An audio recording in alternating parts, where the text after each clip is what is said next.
Good day, and welcome to Gaming with the Colonel. I'm Sean Moran. Welcome to the channel. And today I'm going to have a look at Columbia Games' Liberty, the American Revolution, 1775 to 1783, a game designed by Tom Dagliash and Mark Wozny. Before I start, I'll just talk a little bit about how I got this game. I've had it for probably about 7 years now, I believe. I was at some military function in Ottawa, and I went to the Canadian War Museum, and in their gift shop they actually had this. And I do believe this is the first game that I purchased from Columbia Games. I had 1812 that was passed down to me from my brothers. And I believe in the last video I thought Texas Glory might have been the first one, but it was not, in fact, the first one. It was Liberty. And I recall getting it and being excited and opening it up, and it was the first time I had to put stickers on blocks. I do remember having to, although the rules aren't like, it's not huge or anything, it was my first sort of getting my mind around the whole Columbia game system, because before that I was more used to, an Avalon Hill and CRTs and that sort of thing. Anyways, so I think what we'll do is we'll have a little quick chat about the sequence of the game. I'll do a couple of stops, and at one point here I'll actually stop and set up the blocks. And we'll even try to do a quick game turn of the game. Okay, so before we get to talking about the sequence, let's just have a quick look at the map here. Just sort of orientate ourselves to the map. So really what you're doing is you're on the American Eastern Seaboard. And some points to note, we're looking at sort of the north end of the map right now. You got Quebec up here, you got Montreal, you've got Boston, New York, what else? Philadelphia, Baltimore. What else? What else? Down here we got Charleston, and then you've got, this is Virginia, Kentucky, really not on the map. Ohio, Pennsylvania, New York, New Hampshire, and Quebec and Maine at the top. Interesting about this map is that it's quite narrow. What's kind of neat about that is you can set it up on a coffee table pretty easily. One of the things that I do, I take this game to the cabin with me. I'm not there today. Set it up on a coffee table in the morning and play it within a couple hours before anybody's really out of bed. So, turn-based game, obviously. 9 years is the game follows, and within those years, the first year it's 3 turns. Driven by cards. You only get 3 cards, and then the rest of them you get 5 cards per year, and therefore 5 turns. On the map you've got a storms chart. You really roll a 1d6, so 1 or 2, and there's storms in the north or the south. It means you can't do any combat. 3+ you have no storms.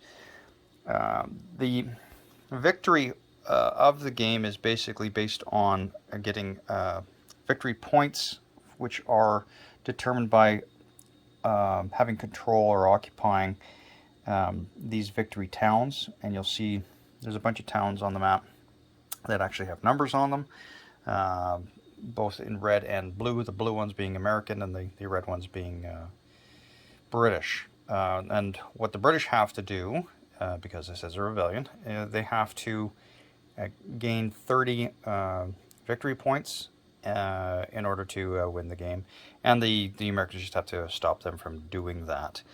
So if we have a quick look, you can see I've got the blocks just sort of lazed about here.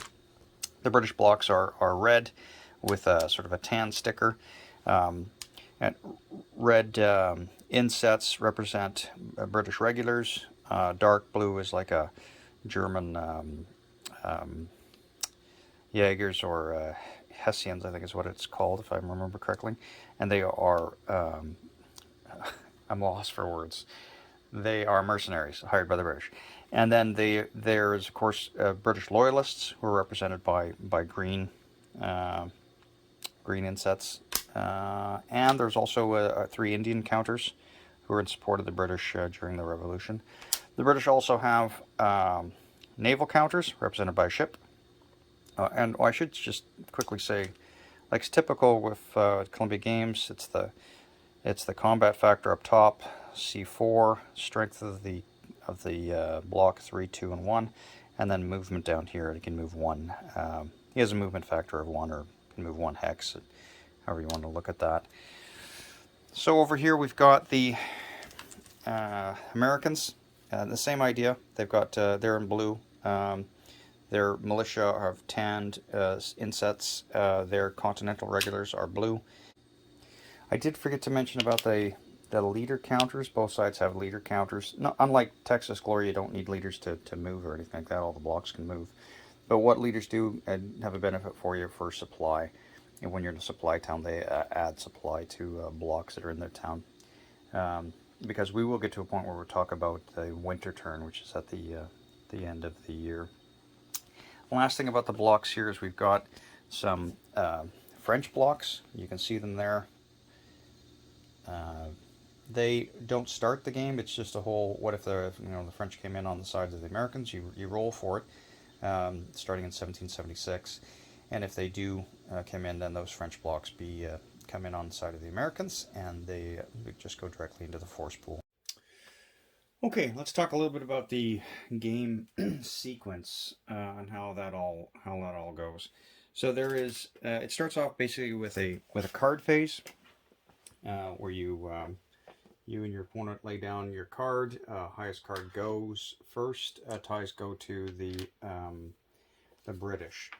Now, with the cards, as typical with the Columbia games, you can do a group move, or if you don't want to do a group move or can't or whatever, then you can use one of those points to draw one block. So there will be a British and American draw pool, and you can just use one of those point values for that. So you got you draw, you move or draw a block, and then after movement, if you move into a enemy hex, then what is going to come after that is going to be a battle, and it's a typical ABCs, that sort of thing. There are things like you need to know about in terms of hex sides. You can move 4 blocks through a clear hex side, but you can only move 2 through a wooded or a marsh hex sides. I think I might have mentioned this before, but if you pass through a woods, you got to stop automatically unless you are an Indian block, and I think Swamp Fox as well gets to go through those things without stopping. I don't know if I've mentioned river movement, but when you start on a river, you can move up to 3 blocks, 2 hexes down the river, and you can attack, regardless of what terrain is along the river side. So, what do we got there? We've got card play.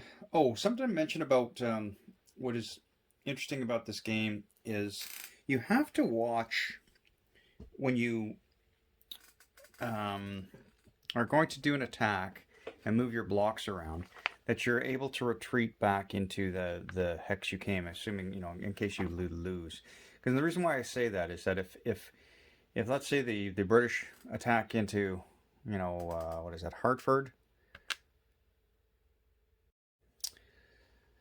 and then if the Americans have a turn and let's say they moved into Newport, they could even move fully into Newport and sort of cut off the British, because hex control is you control the hex until you get to the end of the turn.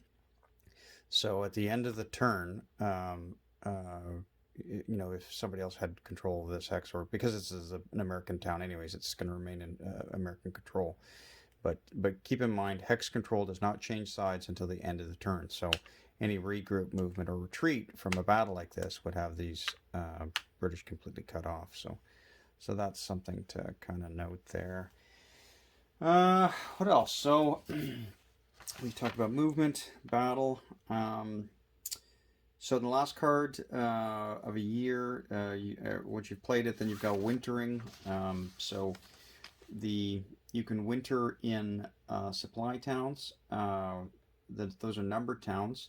There's also the other towns that have no numbers. They're not considered supply towns. But if you have a leader in the town, you can actually supply other blocks with that leader. So that's something I've never really done myself. But anyways, um, if you've got a New York has a supply factor of 4, you can put 4 blocks in there.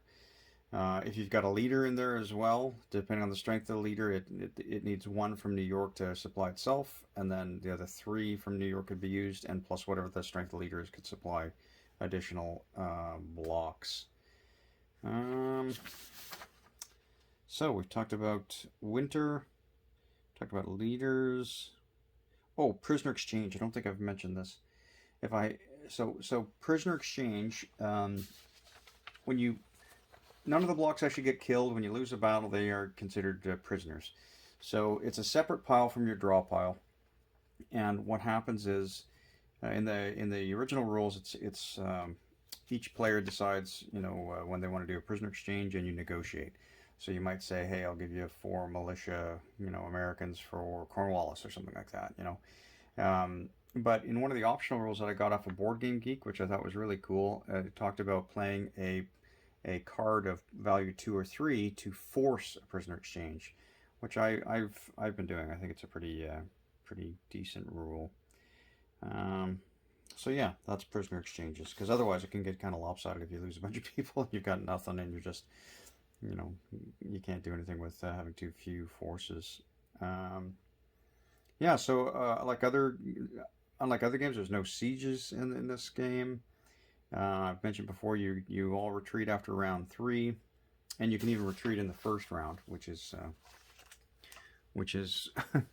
comes into play, quite commonly in this game.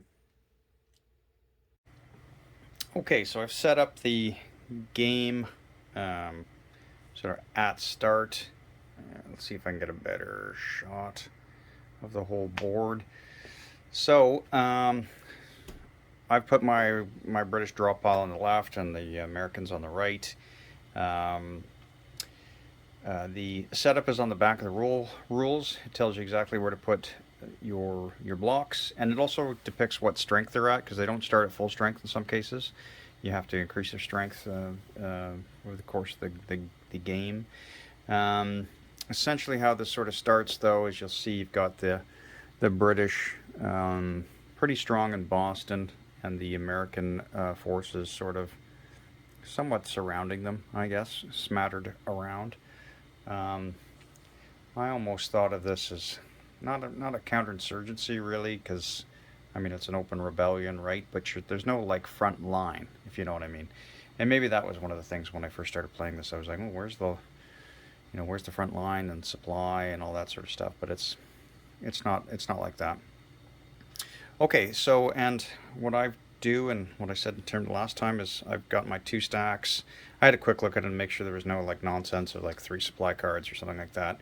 And then I just flip over and we see who goes first. So on the left, I'm calling this the British side. They get a 3 and the Americans get a 2. So the 3 means they go first, and that of course means 3 group moves.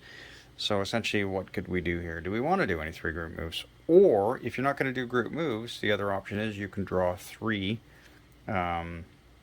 blocks. So I'm going to quickly have a look and see that I could actually move these blocks next turn, and I can. So I'm going to do that. I'm going to take 3 blocks. I get one of the Germans, a regular, and another German. And they all come in full strength, but because they are not loyalists, they go into the Atlantic box. Okay, that's another thing that for sea movement, you can move back and forth from ports to the Atlantic box. The only people who can do sea movement are the British and the French. The Americans cannot do any sea movement. So that consists of what the British should do. Oh, excuse me, I forgot to roll for weather. So 4 means nothing. So there's no storms. So then the Americans, they have 2, and what would they likely do in this case? They're really not strong enough to attack the British, even though it looks like they've got a bunch of blocks. They're all C1s, so they need to roll a 1 to actually do anything. So we're going to do the same thing. We're going to draw 2 blocks. And that, look at that. We got a Continental, Dragoon. Let's bring them in.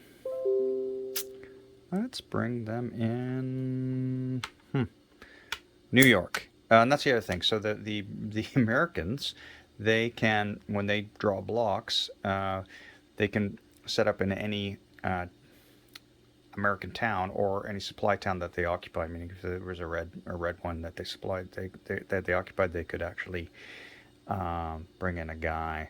So I'll bring this other guy into Hartford over here. Okay, and that essentially is the sort of the first round. I'll just ditch these over here, and we go to the next cards.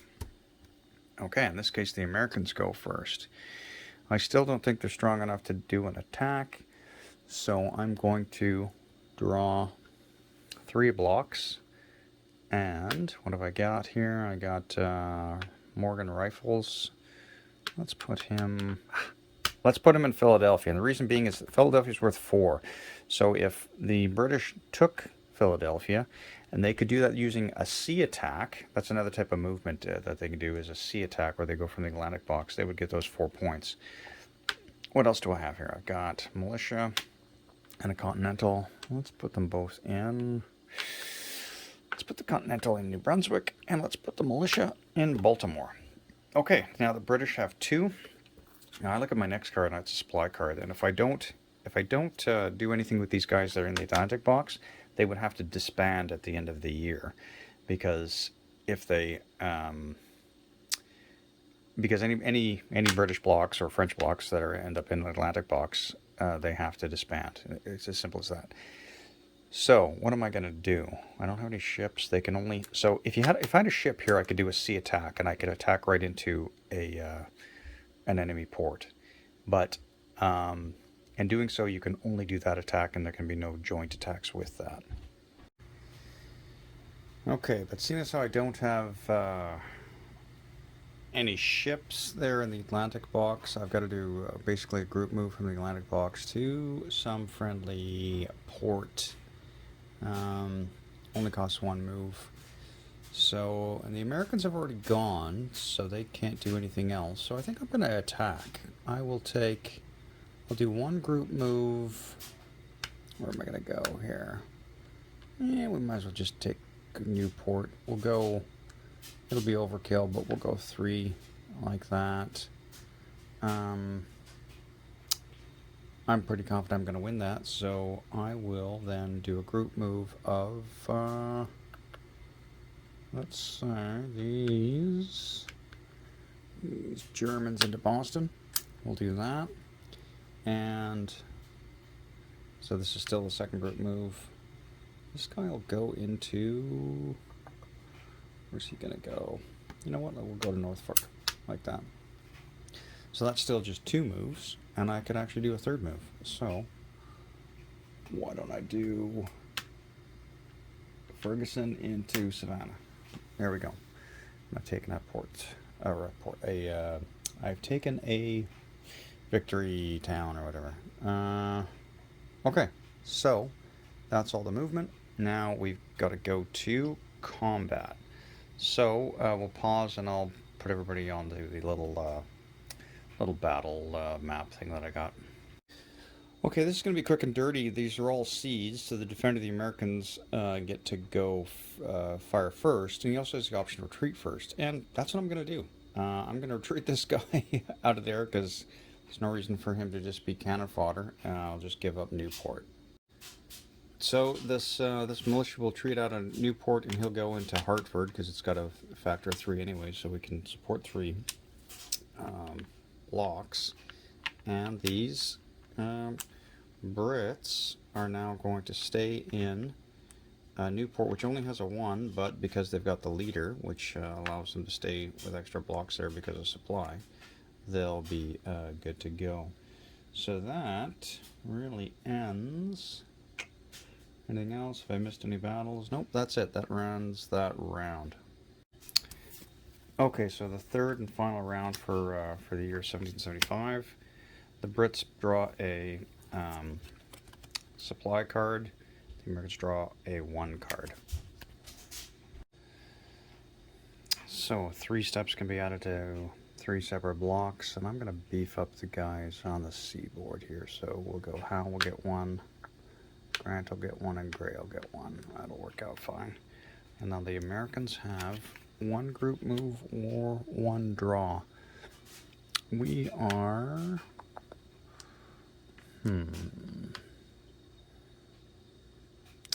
That's a victory ton of 1, but the leader is just a 2. I think we actually have to move one of those guys, actually.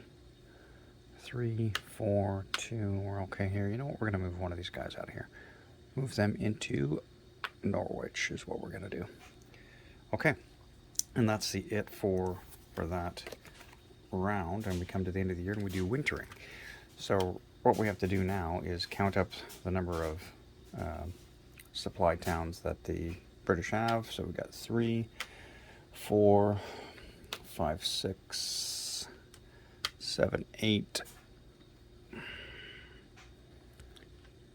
9, 10, 11, 12, and then the ones that they already own, 13, 14, 15, 16, and 17. So still 13 short of the 30, so obviously they don't win. Then we have to check all the towns for supply, if they can support all the blocks that they have, which they can. And it's the first year, so there is no rule for the French. So that is effectively the first year done. And we'd advance the next year, and this time we would actually deal out 5 cards, and we would just start again and go like that. So that's about it for Liberty. I gotta say, I really like this game. It's not just because it fits on my coffee table at the cabin, but it's fun. And what I find is that, I mean, I mentioned before that I kind of grew up on Avalon Hill stuff, and I have a bunch of old Avalon Hill stuff. And what I find though is that I play games based on sort of mood or flavor, let's say. Um, and with the Columbia games, I can just grab them, set them up real quick, and get to it. You know, I still will pull out, my Avalon Hills, and I got a couple of GMTs as well that I'm just starting to collect. But I want to go through all and get my plan will is to have all the Columbia games set at some point. I've got a bunch of them on a bookshelf right now, and it's getting kind of full. But I've got more to get, that's for sure. I'm hoping to get Pacific Victory maybe for Christmas, which would be good. That's apparently a pretty big one. I know from listening to the players, they say that's still like a medium level sort of game, but it probably takes a little longer. I haven't had East Front set up in a while, just because it takes that. It's a little longer, I guess is what it is. But that's why I like these ones. I like to be able to put them up real quick, play them real quick, and then move on to another one. And not sure what's the next video I'm going to do. I might do Borodino, or Bordeno, as Hamtag calls it. I haven't played that one in a little bit, and I like it too. So, and it's such a, what I like about the Columbia system is that they always make things, they find some history and make it different. It's always enjoyable. That one's more of a slog. Bordeno, it's with that the whole Napoleon Russia thing. But yeah, I might look at that. We'll see. We'll see if I do that or not. But anyways, thanks for watching. Please give me a thumbs up, subscribe, leave me some comments. Maybe I've screwed something up. Not so sure about that swamp fox thing now that I mentioned about them being able to move through swamps. I'll have to look for it. Anyways, take care. See you next time.